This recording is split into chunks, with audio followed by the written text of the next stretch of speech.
Cockroach জনতা পার্টির আন্দোলনের চাপে ইস্তফা দিলেন ভারতের কেন্দ্রীয় শিক্ষামন্ত্রী ধর্মেন্দ্র প্রধান। নেটের প্রশ্ন ফাঁস এবং শিক্ষাক্ষেত্রে দুর্নীতির অভিযোগে শুরু থেকেই মন্ত্রীর ইস্তফা ছাড়া কোনো শর্তেই আন্দোলন প্রত্যাহার না করার হুঁশিয়ারি দিয়েছিল সিজেপি।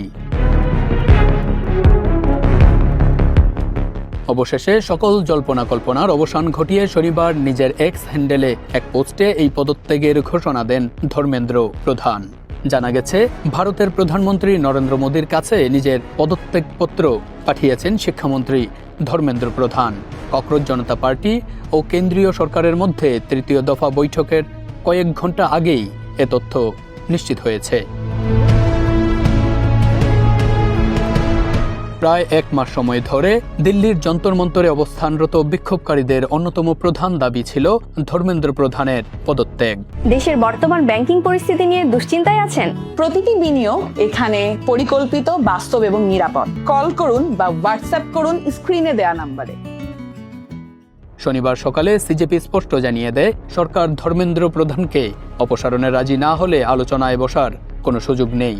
এর মধ্যেই শিক্ষামন্ত্রীর পদত্যাগের ঘোষণা নতুন রাজনৈতিক আলোচনার জন্ম দিয়েছে। সরকারের কাছে সিজেপির তিনটি দাবির মধ্যে প্রথম দাবি ছিল কেন্দ্রীয় শিক্ষামন্ত্রীর ইস্তফা। এছাড়া আন্দোলনকারীদের বিরুদ্ধে আইনি পদক্ষেপ না নেওয়ার নিশ্চয়তা এবং নেটের প্রশ্ন ফাঁসে আত্মঘাতী শিক্ষার্থীদের পরিবারকে 1 কোটি টাকা ক্ষতিপূরণের নিশ্চয়তা। শনিবার দুপুরে সামাজিক যোগাযোগ মাধ্যমে শিক্ষামন্ত্রী ধর্মেন্দ্র প্রধান ইস্তফার ঘোষণা নিশ্চিত করেন এবং গত কয়েকদিনের ঘটনায় তিনি দুঃখ প্রকাশ করেন।